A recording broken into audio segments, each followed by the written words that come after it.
Bom, pessoal, boa noite a todos e a todas. Boa noite. Espero que estejam me ouvindo. Estamos sim. Ok. Então, já que estão me ouvindo, nós vamos falar hoje dentro da perspectiva de direitos humanos. Nós vamos falar hoje sobre o direito de liberdade. Nós já falamos sobre direito à vida, falamos sobre dignidade humana e vamos falar hoje sobre o direito à liberdade.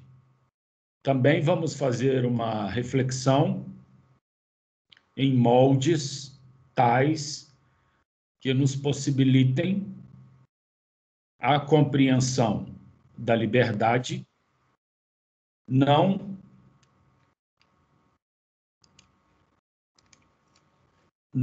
sendo tomada da lei como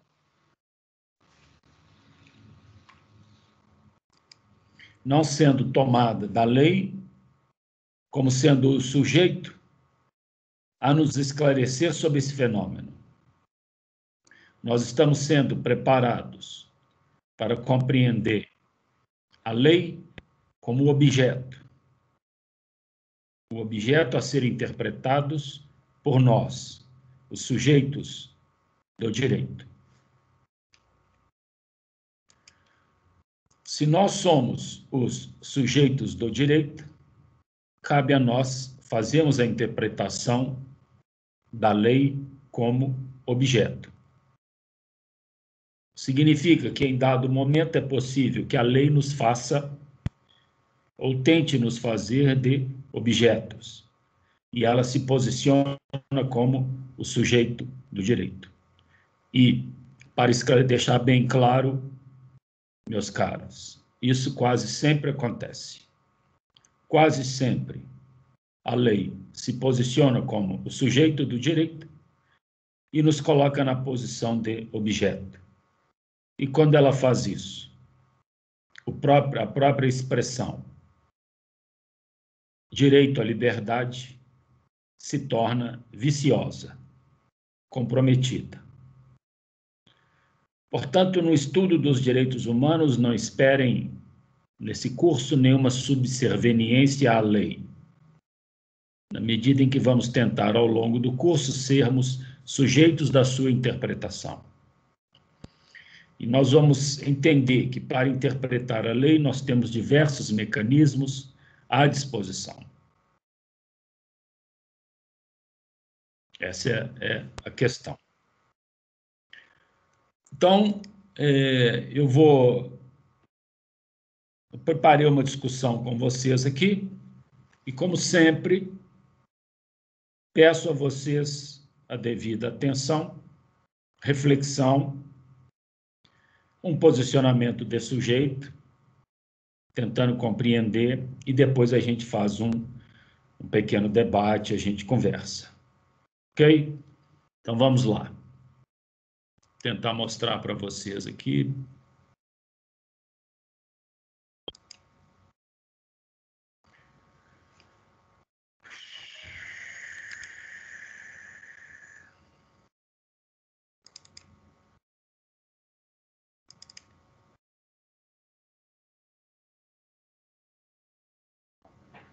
Muito bem.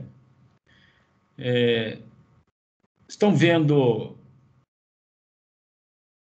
vendo essa gravura? Pessoal?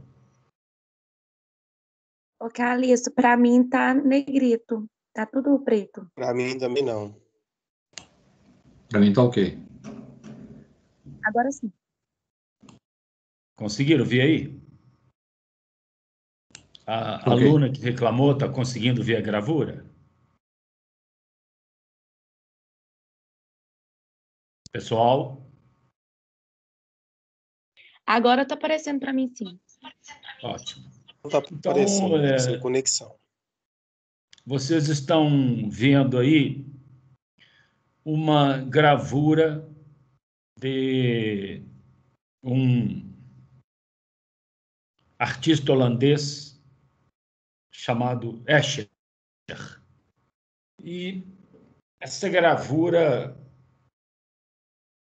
ela é debatida em alguns encontros de ciências humanas e é perguntado às pessoas o que elas tendem a ver. É claro que muitos já percebem morcegos negros, né? E outros percebem também anjos brancos. Aqui estão. Ô, Deixa eu Calixto, só receber mais. Pois não? tem aluno querendo entrar na aula, pediu para eu te Tá. aceitar. Deixa eu...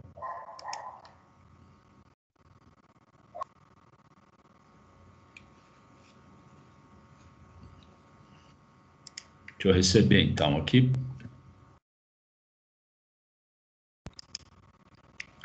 Espero que todos tenham entrado e se chegar mais aluno aí eu não estiver vendo, podem me interromper. Então, eu estou mostrando aqui uma gravura. Vamos discutir hoje direito à liberdade. E eu estou começando a aula com a gravura de um artista holandês chamado Escher, e que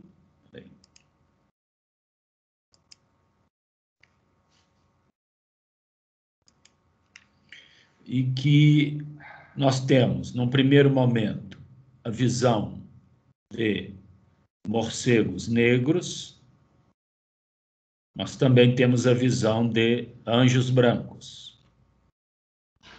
Dependendo da pessoa, ela identifica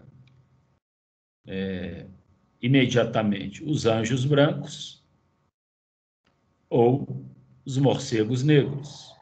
Depende. E tem gente que vê os dois de imediato. Ora, meus caros, eu estou começando a aula com essa gravura porque nós devemos sempre estar atentos aos mecanismos que nós temos para interpretar a realidade.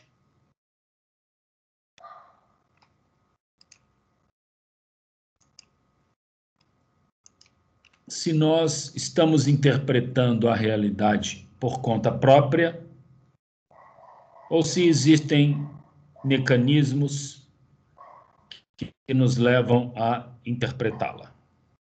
Vamos lá. Para falarmos de liberdade,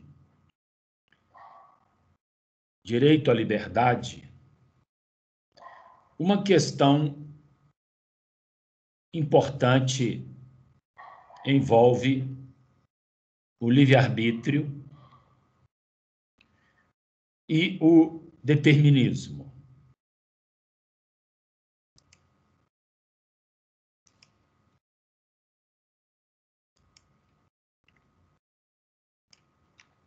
Então, para discutirmos a questão da liberdade,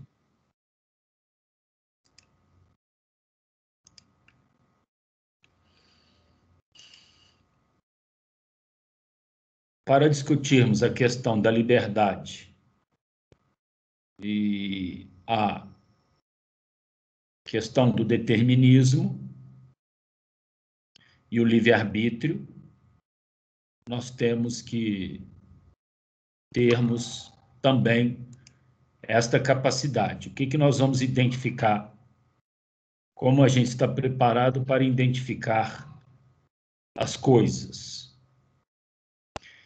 Quando achamos que usamos do livre-arbítrio, entendemos que nós mesmos é que identificamos isso aqui. algo em nós, o nosso córtex pré-frontal, o nosso sistema límbico, que regula as nossas relações sociais dentro do cérebro, reuniu elementos tais e que me fez enxergar aqui a minha própria interpretação. Por outro lado, em se tratando do determinismo, nada é livre. Nada é livre. As coisas ocorrem e acontecem dentro de uma linha determinada do destino e dela nós não podemos fugir. Portanto, não há como falar de uma liberdade sem essa questão do livre-arbítrio e do determinismo. Foi feita uma pesquisa no estado de Minnesota, nos Estados Unidos, e eu vou passar essa pesquisa para vocês. Pessoal, estão me ouvindo?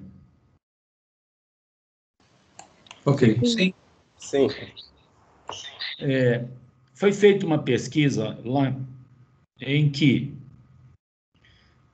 2 grupos foram separados e um grupo foi debater livre-arbítrio.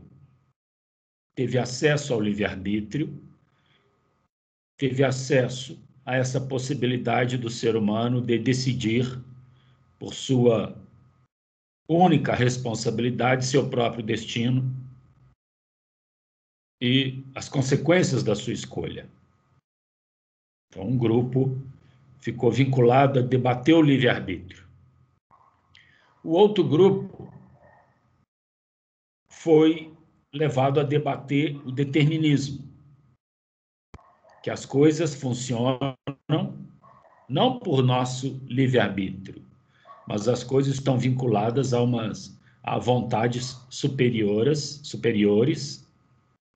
e essas forças superiores que interferem no nosso comportamento. Podemos chamar essas forças superiores de Deus, enfim. Mas nós não somos livres. Nós temos o nosso destino e a esse destino nós estamos presos, vinculados. Isso chama-se determinismo. O nosso futuro já está determinado. Por outro lado, nós vamos escolher o nosso futuro, é o livre-arbítrio. Então, esses 2 grupos, depois de estudarem cada um o livre-arbítrio e o determinismo, eles foram colocados para fazer uma prova. E o orientador da prova disse, as questões estão aí, mas tem um controle aí na mesa de vocês, que se vocês tiverem acesso a ele, vocês encontrarão a resposta. Mas não o façam. Evitem fazê-lo, para que a prova tenha o resultado desejado. Pois bem, separados os grupos, e é claro que tudo com acompanhamento, e cada acionamento do tal botão lá era controlado, constatou-se que aqueles alunos que buscaram o determinismo e que o destino já estava selado, determinado, traçado para eles, eles foram os alunos que mais colaram. Eles foram os alunos que mais colaram, aqueles que acharam que o destino já está selado, que o destino já está determinado. Aqueles alunos que estudaram mais sobre o livre-arbítrio colaram menos. Teve gente que colou? Teve, mas o número foi bem menor. O que a pesquisa concluiu? Que a questão não é necessariamente a existência ou não do livre-arbítrio. Parece que o importante no livre-arbítrio é a ideia dele. Essa ideia do livre-arbítrio, o pensamento de que somos livres para escolher as nossas condutas. Isso faz surgir em nós uma questão de responsabilidade maior. Portanto, a ideia do livre-arbítrio faz surgir em nós uma limitação. Reflitam sobre isso. Tanto mais livres se possa, eventualmente, colocar o indivíduo, tanto mais vai surgir nele a possibilidade da sua autorresponsabilização. Isso é importante para estudar a ideia de liberdade, na medida em que, tanto mais livre, mais sujeitos ao nosso próprio controle. Tanto mais livres, estamos, portanto, nós mesmos vinculados àquilo que nós vamos escolher.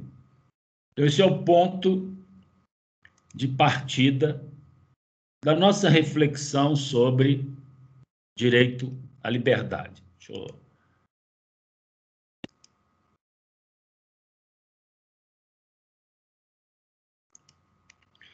Então, feita essa observação, vejamos como nós vamos abordar o direito à liberdade dentro desta problemática e chegar a uma conclusão tal qual fizemos na aula passada. Isso aqui é um esboço que eu fiz para estudar o direito de liberdade com vocês. Isso aqui é uma sequência muito famosa. Eu parei em 55, mas ela segue infinitamente. É a famosa sequência de Fibonacci. Fibonacci. Essa pessoa aqui. Fibonacci. O filho de Bonatti. Começa com o grande 1. Depois ele se projeta. Na medida em que ele se projeta, os demais números serão a soma dos dois outros. Então, vejam que 1 mais 1, 2. 2 mais 1, 3. 3 mais 2, 5. 5 mais 3, 8. 8 mais 5, 13. 13 mais 8, 21, e assim vai. Essa é a sequência. Essa sequência, ela envolve um conceito de liberdade que eu vou tentar explicar para vocês. Eu vou tentar explicar, e por isso eu peço a compreensão dos senhores, e depois vocês vão perguntar, evidentemente, porque dentro da ideia de liberdade, dentro daquilo que eu acho que sou livre, mas na realidade eu tenho responsabilidades, o meu pensamento, quando estou em 2, deve envolver 3, como se eu fosse em 3. O meu pensamento, quando estou em 3, deve envolver 5, eu pensar em 5. Quando estamos em 5, o nosso pensamento deve envolver 8, para que aquela sensação de liberdade, que vai se projetar para longe, ela volta e me contém.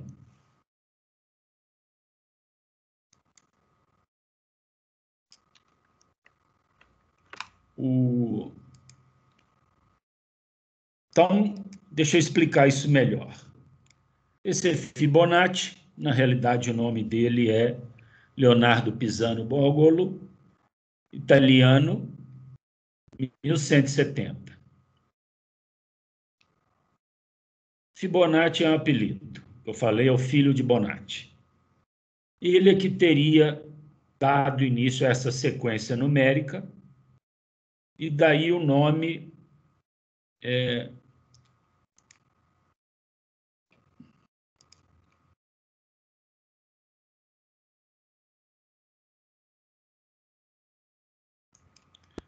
pessoal, eu gostaria que tentassem ser um pouco mais pontuais, porque eu começo a aula pontualmente, né? Senão fica quebrando a aula, certo? Tentem ser um pouco mais pontuais, por favor.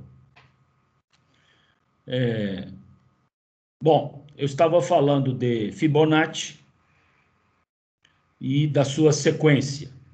Na realidade, a sequência dele é anterior, mas eu já falei com vocês aqui que o Ocidente gosta de se apropriar do conhecimento do Oriente.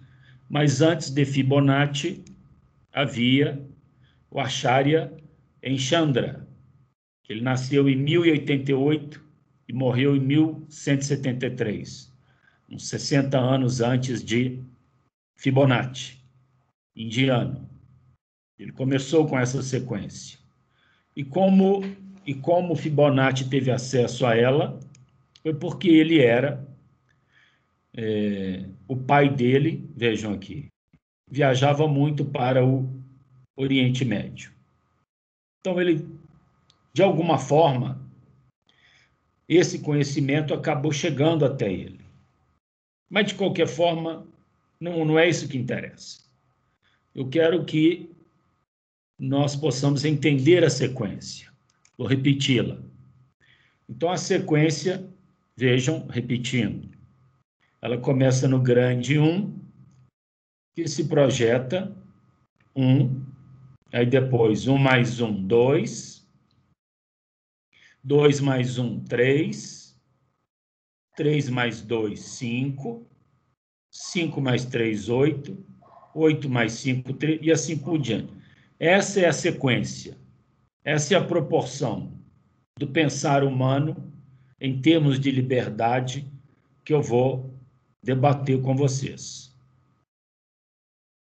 Significa, então, que, nesse contexto, vejam aqui, aqui está o 1 mais 1, que é o ponto zero, que também é infinito, e que pode ser o marco da nossa ação. E aqui tem o mais 1, daqui o mais 1, o mais 2, 3. Ok? 3 mais 5, 8. 8 mais 5, 13. 13 mais 8, 21. 21 mais 13, 34. 34 mais 21, 55. Então, isso, veja, vai formando uma espiral aqui. Aqui está. 1 mais 1, 2. 1 mais 2, 3. 3 mais 2, 5. 5 mais 3, 8. 8 mais 5, 13. E vai. Isso é que é o viver em liberdade. Enquanto nós, conosco, enquanto mais 1. Quando estamos em 2, meus caros, a nossa referência é 3. duas pessoas não podem se alinhar a esse número. Há sempre um relacionamento, há sempre uma reserva que vai demarcar a liberdade. Então, quando eu olho o outro e penso, ainda que 2, eu penso como 3, há um fator de contenção em relação a mim e de expansão em relação ao outro. Isso vai se projetando, vai ampliando. Tá aqui a sequência de novo, mais um, mesma coisa, certo? E essa sequência, ela se projeta em muitas coisas na natureza. A forma como os galhos crescem, né? Começa com o primeiro, depois ele parte para 2, 1 mais 1, 3, 3 mais 2, 5, 3 mais 5, 8. Então, a própria árvore ela vai crescendo também nesta sequência. E tem uma sequência que envolve caracóis, enfim. Aqui está a espiral novamente, que é muito famosa. Mas ela se projeta, então, no sentimento de liberdade. Nós, em si, não podemos pensar como 5, porque quando pensamos em 8, isso causa em nós uma limitação. É aquela limitação que eu falei da responsabilidade. Quando estamos em 8, devemos pensar como 13. Havia aquela limitação. Mas se eu não souber enquanto estamos, aí é que vem o número da racionalidade, o número que nós temos que carregar. Esse número que a gente carrega, quando nós fazemos essa divisão, quando eu vou dividindo, por exemplo, quando eu penso que estamos em 5, pensamos em 8. Quando estamos em 3, pensamos em 5. Então, quando eu divido o 5 por 3, quando eu divido o 8 por 5, quando eu divido o 13 por 8, nós precisamos carregar um número de referência. Esse número de referência, ele é simbólico para me ajudar a enxergar as coisas. Então, eu sempre enxergo as coisas com uma reserva. Mesmo que eu enxergue só esses morcegos negros, com uma reserva. Porque essa reserva, ainda que eu não tenha capacidade de enxergar o anjo, eu estou dentro de uma reserva da minha liberdade. Esse número, ele é um número muito famoso, é um número 1,618. Guardem esse número, 1,618. E o que isso tem a ver? Eu sei que todo mundo ainda pode estar meio confuso, e a minha explicação não acabou ainda.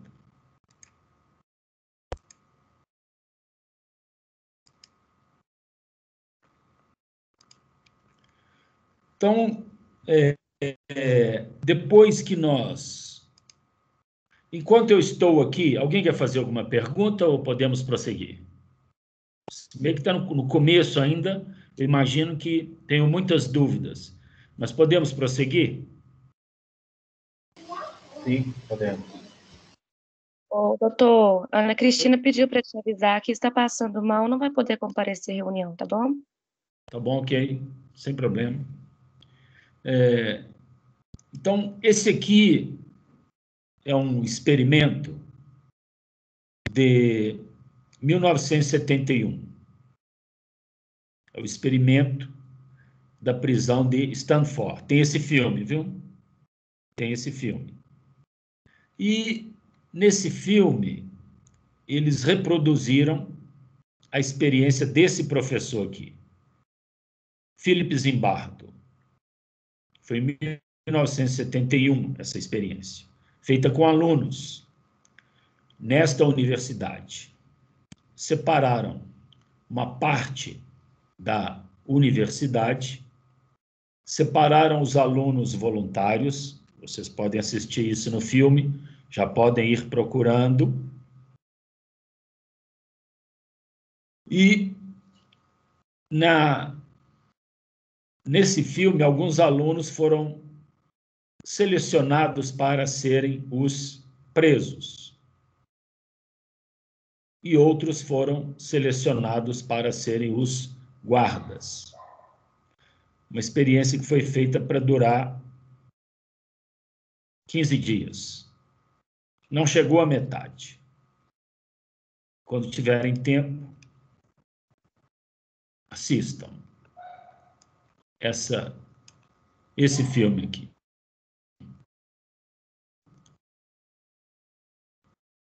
Os alunos que vestiram os presos da época e os alunos escolhidos como policiais também se vestiram como os policiais da época. Sempre eles, os policiais, com óculos, para dar o distanciamento, para impessoalizar a figura, e esses aqui. O que ocorreu, meus caros? Que a espiral, essa espiral, ela vai, quando a liberdade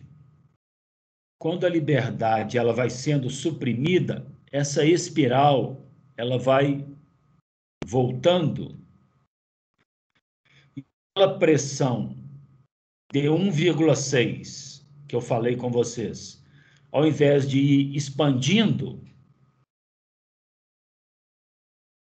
ela vem retornando e pressiona o indivíduo até que o indivíduo fique recolhido ao ponto inicial. Porque a liberdade de tudo é uma sensação que a espiral está sempre em movimento e crescendo. Então, o indivíduo ele está dentro de uma espiral, por isso que dentro dessa espiral, se ele está em 3, ele sempre pensa em 5, guarda para ele esse número de proporção para as coisas. O número de proporção para as coisas é sempre 1,618, 034, se quiserem. É a grande proporção para as coisas.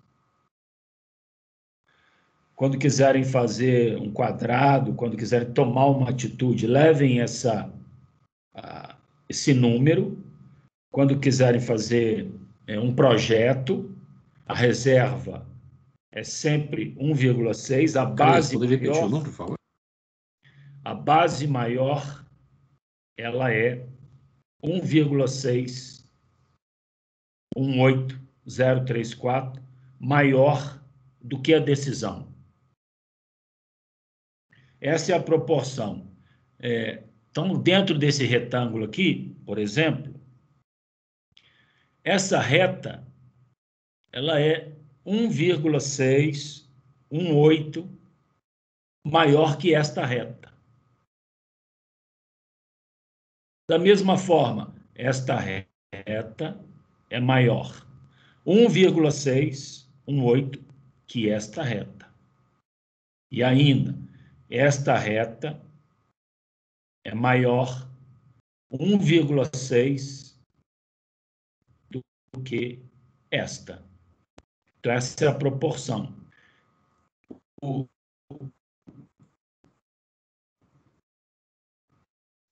Isso na proporção que a gente tem que ter das coisas. nunca pensa do somatório.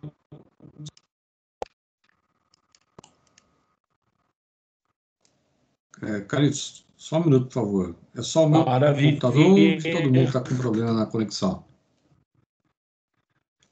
para agir e atuar. Ah, mas travou tudo. Pois não. Melhor você reiniciar, porque travou tudo. E eu tô travando muito. Travou as máquinas. Como está a situação aí? Pessoal, estão me ouvindo? Agora sim.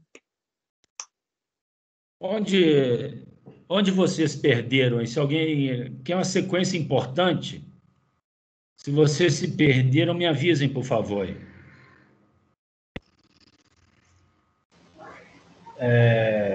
A proporção que você estava falando anterior é essa daí. Tá. Então, nós estamos falando de liberdade.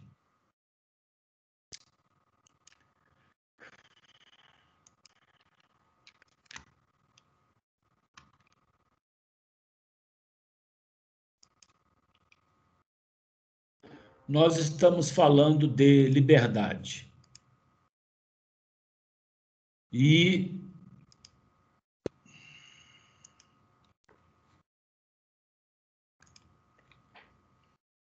dentro da liberdade, eu dizia sobre o livre-arbítrio. Falei o experimento do livre-arbítrio. Falei que as pessoas que acreditam no livre-arbítrio têm uma tendência a se regularem mais em relação às coisas. E para explicar isso, eu estou usando um número muito famoso e estou me baseando na sequência de Fibonacci. Já falei quem é. Então, quando nós estamos em 2, o nosso pensamento tem que estar ligado a 3. Tudo que a gente faz tem que manter uma reserva expandida para pensar em 3, porque quando eu me sinto em 3, num pensamento em 3, da mesma forma que há uma expansão das minhas condutas, a sensação de vigilância também é maior. Quando nós estamos em 5, o nosso pensamento tem que ter, dentro da proporção, uma ideia de 8. Porque da mesma forma que há uma expansão do pensamento, esse pensamento retorna dentro dos limites daquilo que a gente pode fazer. Sempre que a gente está em 5 e sempre pensa em 5, a possibilidade de dar algum conflito é grande. Mas quando a gente expande o pensamento para 8, a possibilidade de vigilância e de responsabilidade aumenta. Quando estamos em 8, em 13, isso nos leva a uma espiral, nos leva ao infinito.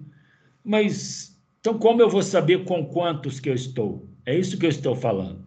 A gente guarda sempre em nós um número da proporção. Qual proporção? Quando a gente acha que estamos nesse limite e nesta capacidade de decidir, na realidade a gente limita. Eu acho que estou em 13, eu limito, porque essa reta aqui, que é o somatório das duas, essa aqui é 1,6 um 8 maior que essa. Qualquer que seja essa medida, por exemplo, se for 3 centímetros,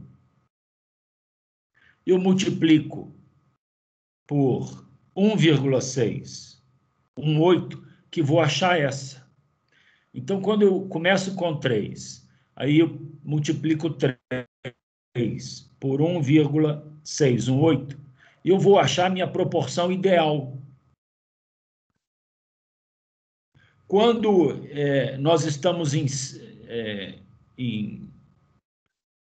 imaginem 9, aí você multiplica 9 por 1,6, um 8, vocês vão achar a proporção ideal. É sempre assim. 1,618 é a proporção ideal. É uma proporção ideal que eu projeto, mando para frente, e é a proporção que me vigia, que me cobra. Então, às vezes eu me posiciono aqui e projeto. E também vou me cercear, vou me limitar dentro dessa espiral. Quando há uma ação de perda de liberdade, o que vai acontecendo é que essa espiral, ela vem se vem perdendo a sensação de que está dentro de uma espiral, projetando-se em relação, a espiral ela vem voltando, ela vem te tomando, quando vê você está comprimido e suprimido ao 1. Por isso que a gente não trabalha com 1. Sempre que a gente chega no 1, há uma depressão. Há um lugar ou não lugar da fuga. A gente sempre trabalha agindo com uma proporção maior. Sempre. Sempre pensa numa proporção de 1,618. Ah, por que esse número? Ele está em todos os lugares. Depois vocês vão pesquisar a frequência de Fibonacci. Então, aqui está o experimento. Vocês podem assistir esse filme e vão ver como que a espiral, quando ela retorna na perda da liberdade, ela chega a um limite tal que o indivíduo dentro do 1 não tem mais escapatória. Não existe escapatória dentro do 1. Esse aqui é um outro experimento que também tem filme. Aquele é o experimento do professor Zimbardo, que gerou livro, que chamado o livro O Efeito Lúcifer. E esse aqui também é um outro filme, que também foi com base no outro experimento de um cientista chamado Scott Milgram, esse é de 1961. Como era esse experimento? Esse aqui é o cientista e esse aqui é o voluntário, em tese, que ia responder as perguntas. Voluntário em tese, porque não. E esse cientista, que é o examinador, e esse voluntário, eles já sabiam.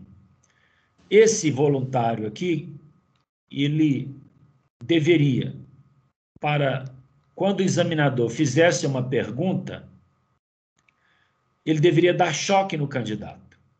O examinador mandava. Então, eles separados por uma sala, o examinador fazia uma pergunta. O sujeito acertava.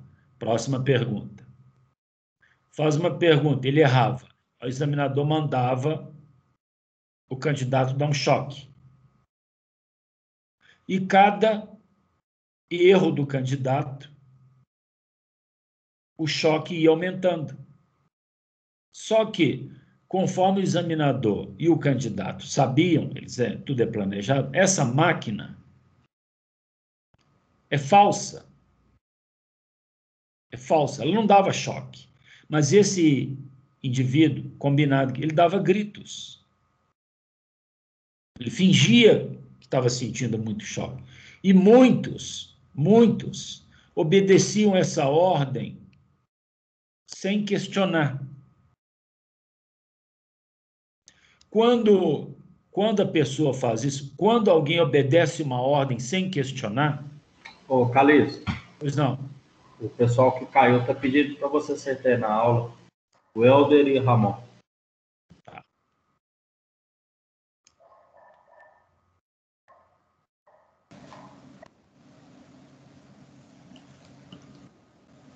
Então, como seguramente nós estamos com um problema de internet, é provavelmente o tempo, eu vou repetir que eu acho isso muito importante. O que eu quero dizer? Que nesse experimento aqui, a espiral volta e coloca todos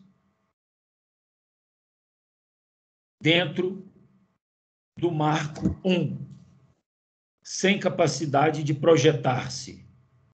A espiral volta e a pessoa vai perdendo a liberdade, a espiral volta, o indivíduo fica aqui. Ele não mais faz parte de uma espiral que se projeta para demonstrar a liberdade, porque a liberdade começa no 1, e ela só é sentida no coletivo. Então, ela vai se projetando dentro dessa progressão.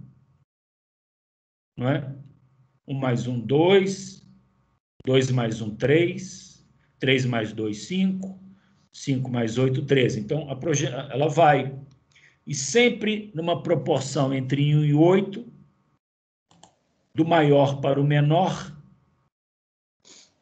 na proporção de 1,618. Por que do maior? Para que o menor se lembre que quando ele projeta para o maior, ele tem sempre uma margem. Então, quando eu faço uma reunião em 5, eu penso em 8, quando eu penso em 8, eu divido 8 por 5, aí eu tenho uma margem de projeção das minhas condutas que aumenta a minha responsabilidade. A minha responsabilidade não é 1, ela é 1,6. Ela não é 1 porque eu estou pensando em 5 mais. Eu estou pensando em 8, então a minha responsabilidade aumenta. E isso segue a espiral infinita. Quando as pessoas têm a liberdade suprimida, a espiral vem retornando e ela fica clausurada no 1, sem margem nenhuma. E aí vem aquelas sensações claustrofóbicas que eu já falei para vocês. Esse é o filme. E aqui também, quando o indivíduo ele recebe ordens sem questionar, quando ele lê a lei sem questionar, ele fica dentro do 1. Quando ele pensa no 1, sem aquela margem de olhar para mais e manter a reserva de 1,618,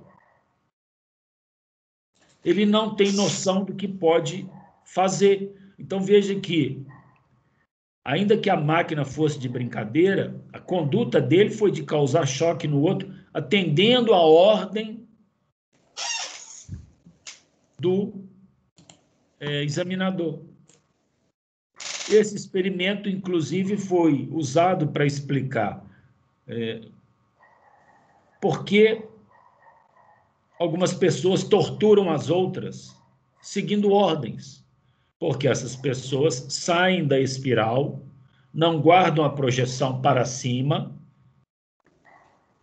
não pensam. Então, aqui é 3, tinha que pensar para 5, não pensa. Então, 3 em 3, ele pensa como 1, e o 1 não tem margem reflexiva e acata o que está sendo mandado. Deixa eu só receber mais uma.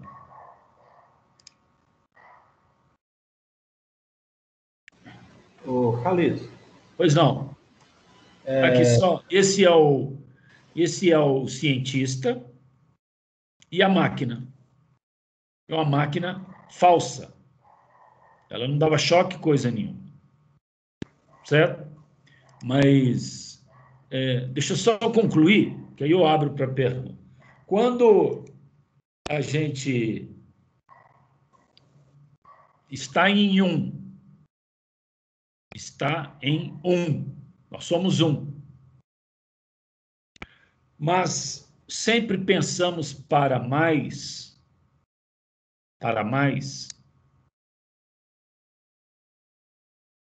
Eu projeto o 1, aqui estaria o 1, e aqui nessa margem estaria 1,618.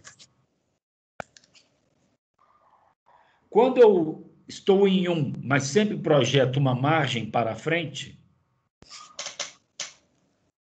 essa margem é o livre-arbítrio, a margem.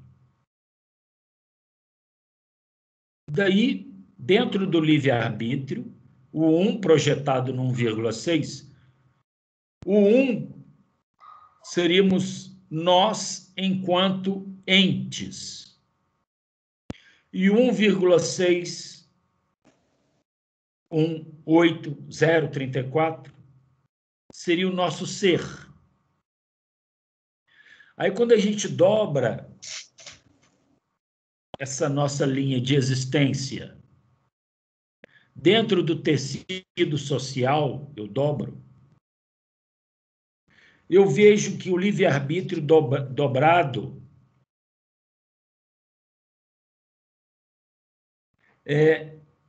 então eu tenho o livre-arbítrio dobrado na minha margem de segurança.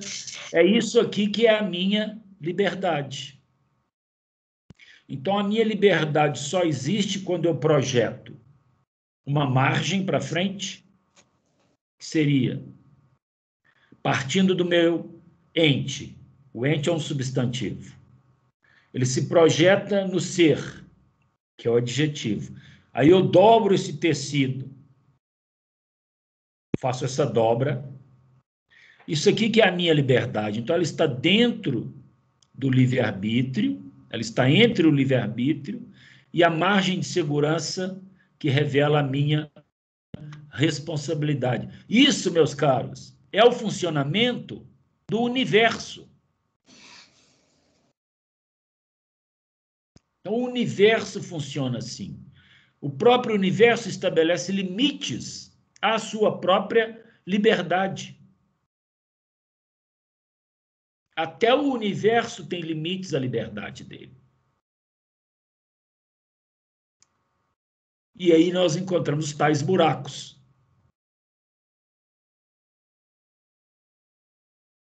Portanto, nós não podemos pensar que somos livres, porque pensar que estamos livres, nós estamos dentro do 1.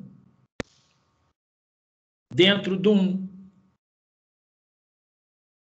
Aí eu separei Sartre, que falou a famosa frase existencialista: nossa existência no livre-arbítrio, dobrada, o ser e o ente dobrados, dando um limite de liberdade. Aí Sartre fala que o homem está condenado a ser livre. O homem está condenado a ser livre. É o que o livre-arbítrio nos impõe, que eu falei no começo da aula. Porque o homem não criou a si mesmo. E ainda assim é livre, pois tão logo é atirado ao mundo, torna-se responsável pelo que faz. E aí eu retorno, a pirâmide, a espiral volta. Aqui está a espiral da responsabilidade. Eu vou voltando, é só uma metáfora, ok? Vou voltando, a espiral, chego naquilo que eu falei. Para qualquer coisa, se eu vou enxergar isso, se eu vou tomar essa decisão, eu tenho que guardar uma proporção para esta. Se eu for tomar essa decisão, eu tenho que guardar uma proporção para esta. Porque dentro de nós é assim. Pronto. Abro espaço para perguntas. Calixto, boa noite. Pois não? Deixa eu só receber os colegas aqui. Vai lá. Vai lá, meu. Mas pode ir falando, estou escutando. Ah, tá, beleza. Então, essa espiral deixa a gente numa... como se a gente fosse manipulado pelos outros, sem ter a capacidade de uma liberdade única e verdadeira. Na realidade, não. É exatamente a noção de que eu tenho que projetar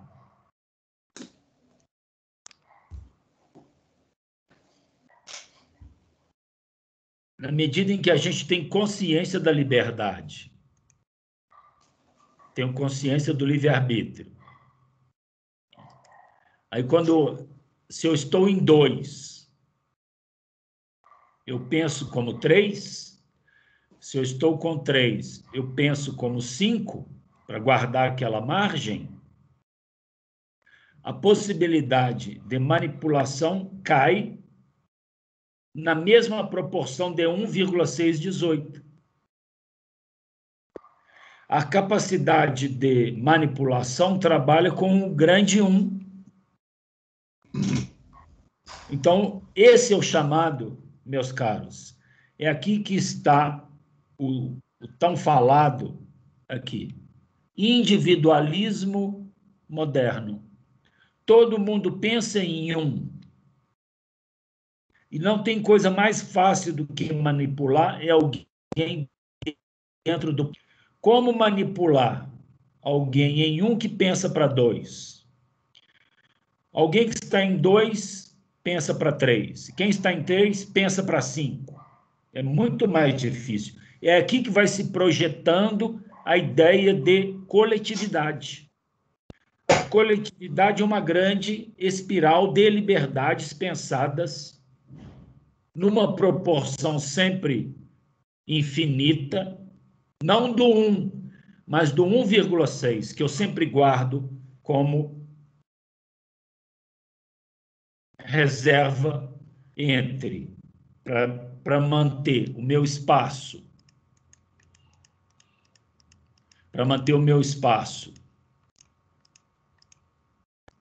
que é esse aqui. O espaço, nós temos o espaço que vai o livre-arbítrio, aqui ele está dobrado. Então, o livre-arbítrio, ele tem o ser e o ente. O ente é o 1 e o ser é 1,618. O ente é um substantivo.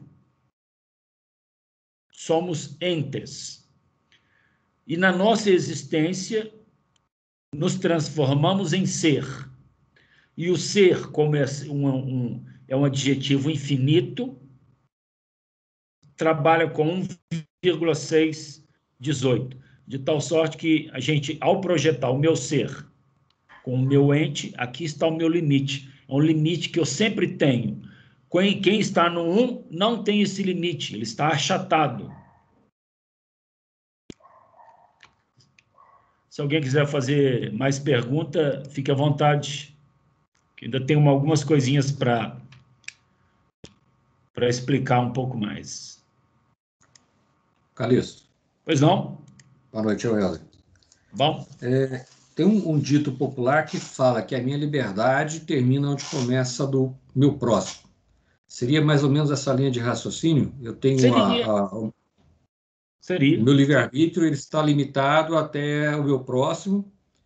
Eu posso estipulá-lo, a minha liberdade, alcançar a minha liberdade de forma que eu não agrida o meu semelhante, é isso?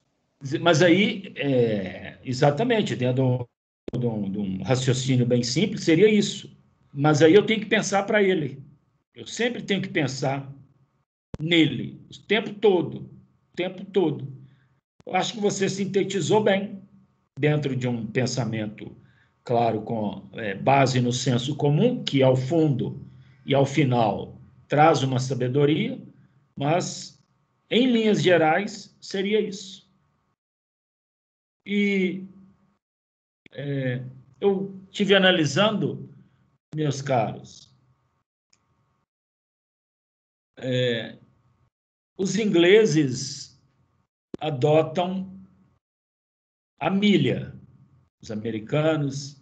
A milha ela quase traz essa proporção de 1,618. 1 quilômetro, a gente acha que é 1 quilômetro, mas tem que pensar sempre numa milha. Se a gente é 1 quilômetro, mas pensa como milha, que é 1,6, às vezes até a viagem, eventuais acidentes, podem ser mais bem avaliados. É a mesma, quase que dá a mesma proporção de 1 quilômetro para milha, que é 1,6. Então, esse número, meus caros, é claro que não vai ter tempo aqui para isso, né? Não temos tempo, assim, mas esse número, assim, ele é estudado, revirado, na forma como ele produz a proporção que se deve ter das coisas. E funciona, inclusive, em proporções de construções, na Grécia Antiga, na música, nos relacionamentos. Guardem sempre uma proporção. Nunca pensem, nunca trabalhem dentro da dimensão do eu, preso no 1. É sempre 1,6, porque aí eu não penso de 3, eu penso em 5. Eu não penso em 5, eu penso em 8. Aí eu vou ter exata noção do que é liberdade. Se eu tenho uma noção disto, do 1,6, eu penso, até mesmo na hora de pôr um som alto na tua casa. Então, traduzindo em números, e que, por mais estranho que pareça, mas por que o senhor falou desse jeito para falar de liberdade? Não era mais fácil falar igual o Helder? Sim, meus caros, se nós não fizermos um exercício de reflexão das coisas, nós não nos preparamos para as outras coisas. Esse é o pensamento que eu quero dividir com vocês quando falo de direitos humanos. Direitos humanos é uma escola de pensamento. Direitos humanos é uma infinita espiral na base de 1,6 que nós temos que trilhar para ir avançando. A vida é uma espiral que a gente vai avançando. Mas eu tenho que ter consciência dessa espiral e da minha participação nela. Estão entendendo? Isso aqui é eu planejando a aula de hoje. Ok? Fiz até umas contas aqui, mas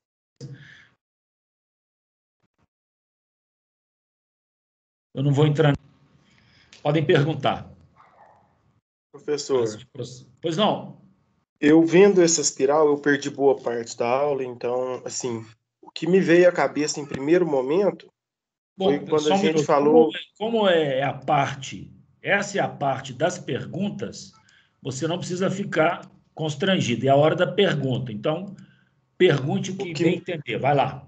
Ok. O que me veio à cabeça no primeiro momento que eu vi essa imagem, que está aí, foi o Homem da Caverna, os Prisioneiros da Caverna.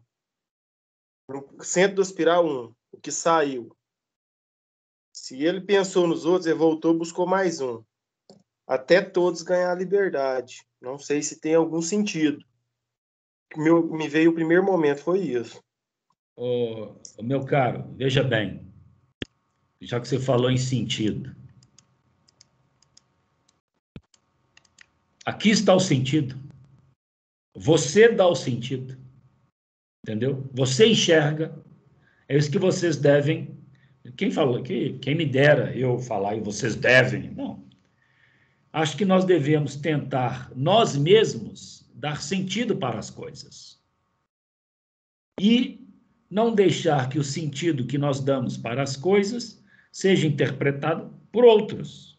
Nós temos uma responsabilidade com o sentido que damos para as coisas. E é nosso. Não é ninguém que vai dar sentido às coisas para nós. Nos tirar da espiral e dividir o mundo num quadrado, em que de um lado do quadrado estão os bonzinhos, que são eles, e do outro lado os malzinhos, os quais nós vamos ter que perseguir. Faz o menor sentido.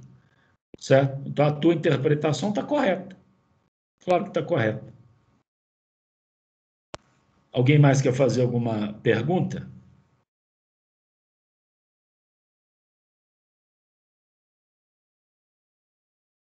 Alô? Comigo não. Bom,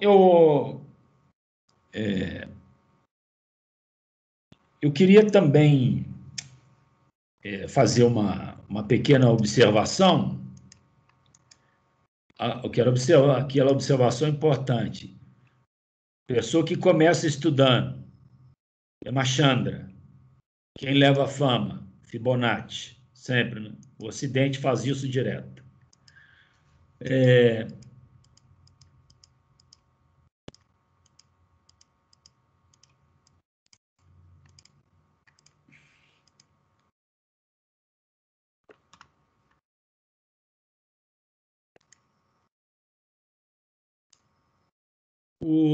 Há um caso que foi citado por uma neuropesquisadora, uma neurocientista, esqueci o nome dela, que é o seguinte: o sujeito era um pai de família normal, né, bem ajustado. De repente, ele se torna um pedófilo. De repente, ele se torna um pedófilo, começa a aliciar a criança, começa a ter recaída para a criança. E, claro que, processado, foi determinado a ele que inicialmente passasse por um programa de reajuste mental, uma terapia. Esse tratamento não surtiu efeito nenhum. Aliás, ele até recusou, não teve. Daí, foi feito uma... Pois não? O doutor Hugo está tentando entrar porque a internet dele tinha caído? Não, já recebi, acho que ele já entrou aí. Bom, obrigada. Tá. Esse pessoal que está entrando atrasado, por causa desse negócio de internet, não se sintam envergonhados para perguntarem. Se tiver perdido alguma coisa aí, pergunta, porque esse é o espaço que eu deixei para as perguntas. Então, continuando a minha fala. Então, esse sujeito com tendências para a pedofilia recusa o tratamento, não se dá, mas depois ele é submetido a uma ressonância e nesta ressonância, no cérebro, é encontrado um tumor na região do cérebro, lá no córtex pré-frontal, ligado ao sistema límbico, e que esse tumor foi o responsável pela mudança de comportamento dele. Ele faz uma cirurgia, retira o tumor e ele volta ao comportamento normal. Então, além de tudo, e outro questionamento que se coloca, portanto, no livre-arbítrio, isso envolve uma outra discussão que é o perfeito funcionamento do cérebro, porque é o cérebro em perfeito funcionamento que mobiliza a mente. Então, a mente está ligada ao funcionamento do cérebro. Cérebro é uma coisa, mente é outra. É o cérebro que fornece as soluções para a mente. Quando a mente vai escolher alguma coisa, é porque cerca de meio segundo antes, o cérebro já tinha escolhido. Então, meus caros, vejam que para viver e exercer a liberdade, nós temos que nos atualizar constantemente nos elementos que nós temos, simbólicos ou não, para o exercício dessa liberdade. A liberdade é importante. Quanto maior a ideia de liberdade, maior a ideia de vigilância se estabelece em nós. Entendeu? Daí, nós podemos fazer uma série de reflexões de um direito que oprime, porque tanto mais ele oprime, então ele acaba surtindo um efeito contrário, porque aquilo que oprime vai também suprimindo a nossa própria capacidade de nós mesmos nos regularmos. E pode parecer estranho, quanto mais opressor, então, tanto mais negativa é a resposta. Por isso que cria um círculo vicioso, porque a opressão ela vai aumentando, a resposta é negativa, aí a violência vai aumentando. Certo? A violência tende a aumentar. E também já é uma outra discussão se essa espiral reversa é o que se quer. Porque não queiram se iludir naquilo que quem realmente governa, eu não estou falando de fantoches, não. Porque quem realmente nos governa não aparece. Quem realmente nos governa e não aparece, sabe perfeitamente disso que eu estou falando. E aí eu finalizo a primeira parte da aula dizendo que, mesmo que seja pela ciência, há que se duvidar dela. Nós temos que ser profundamente críticos da ciência em relação a ela. Porque não pensem vocês que ela é neutra. Não existe ciência neutra. Ok? Alguém quer fazer alguma pergunta?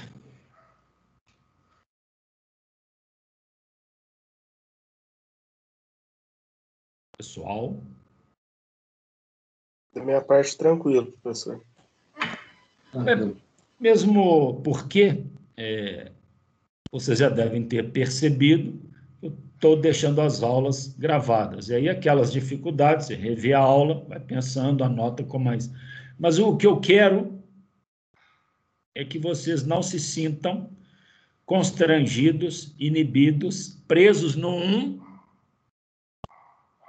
na hora de perguntar. A hora da pergunta é a projeção que vocês fazem do 1,6 das coisas. Se não tiverem perguntas, nós vamos fazer um breve intervalo, pode ser? Bora pro recreio. Ok. Então, vamos fazer um intervalo, como a faculdade manda, né? Vamos fazer um intervalo aí de 30 minutos e depois retomamos para prosseguimento da aula. Ok? Ok. Daqui a pouco retomamos. Ok.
Bom, pessoal, vamos retomar, então, a nossa atividade. Estão me ouvindo? Por favor. Pessoal. Ok, Calixto, estamos aqui. Muito bem. Eu mandei para vocês, no grupo, 2 vídeos curtos. Um acho que é de 3 minutos e um é de 1 minuto e meio no máximo. E mandei um texto sobre livre-arbítrio. E, evidentemente, que isso se projeta em liberdades e responsabilidades. Os 2 pequenos vídeos que eu mandei envolvem uma série chamada The Boys.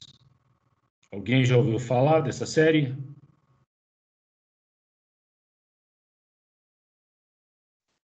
Pessoal, alguém já ouviu falar? Sim, eu já vi, Calixto. Eu não. Essa série, meus caros, ela fala de um grupo de super-heróis conhecidos como The Seven, os 7. E esses super-heróis, nessa série, correspondem a um plágio de outros heróis.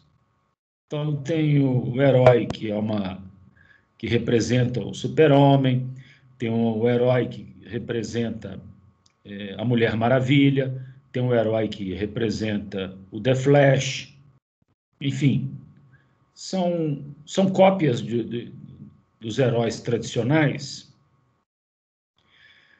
mas é para mostrar a ação deles, como eles trabalham para uma empresa. E essa série questiona o valor moral do super-herói, se realmente ele é herói. E os The Boys são aqueles encarregados de combatê-los. E ao final, ou no desenrolar, não se sabe quem é quem. Então, o primeiro vídeo, vejam aí, fala do herói principal dos Seven, chamado Capitão Pátria. Capitão Pátria, que é uma cópia do Super-Homem. É como se fosse o Super-Homem. E ele está dentro de um avião, um avião com problemas técnicos, e todos no avião pensam que ele está ali para salvá-los. Mas, na realidade, ele vai derrubar o avião para matar todos. Ele vai fazer com que o avião caia e vai colocar a culpa na queda do avião a atividades terroristas. E, assim fazendo, ele consegue com que a empresa do The Seven ganhe um grande contrato com o governo americano, que envolve milhões de dólares, exatamente para exercer a proteção das pessoas contra os terroristas. Eles criam a situação. É o primeiro vídeo, vocês podem ver aí. O segundo já é mais simples, mas trata-se de um casal de namorados conversando, e em dado momento o namorado segura os braços da namorada, ela está assim, de costas para a rua, e o herói, que seria uma espécie de paródia do The Flash, passa correndo, mas passa tão rápido que arranca a mulher dos braços do namorado. Aliás, ele só fica com os braços dela na mão. O The Flash mata. Depois ele para-se um pouco, limpa o sangue, fala: desculpa, eu estou com pressa, e sai. Então, são duas questões que envolvem liberdade e responsabilidade. Liberdade e responsabilidade. Como nós podemos projetar isso?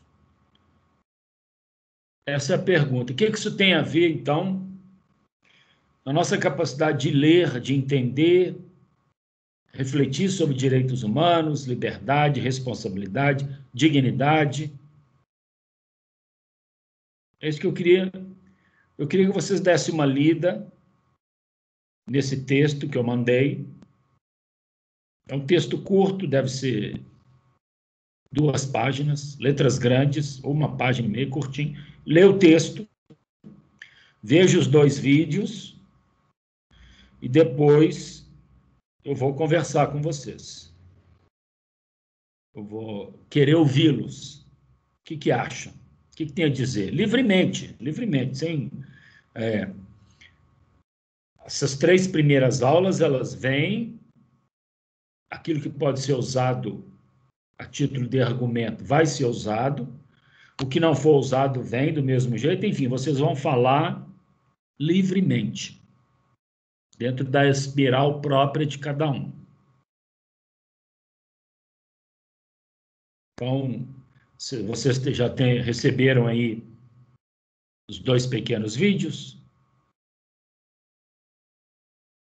Sim ou não? Calixto, ainda só um vídeo, né? No nosso WhatsApp. São 2. Um do avião, um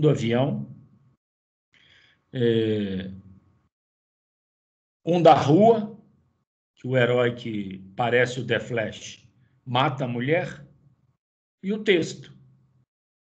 Se vocês estiverem com dificuldade em algum, me avisem.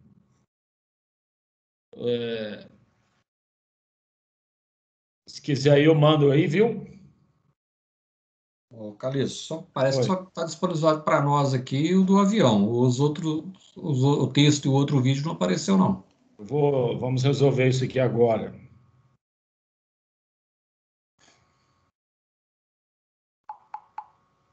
Já mandei para o William, se o William puder repassar.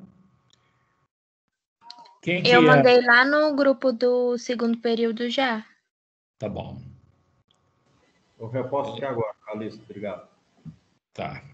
Samara, você teve acesso? Samara? Sim, eu acabei de enviar lá no grupo do 2º período. Ótimo. Então, conversem. Eu vou esperar um pouco, não tenham pressa, vou esperar. Podem trocar mensagens. Vamos considerar isso, então, uma pequena atividade, ok? Aí, eu espero aí uns 15 minutos.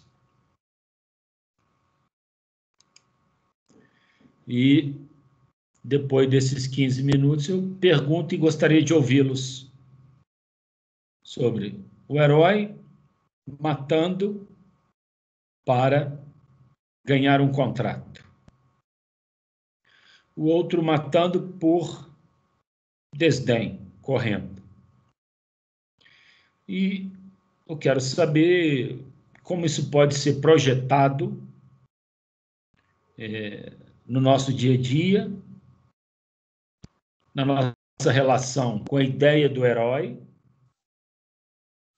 Quem é o herói hoje? Quem faz as vezes do herói? Quem mata? Às vezes por lucro, às vezes por descuido. E se tem responsabilidade,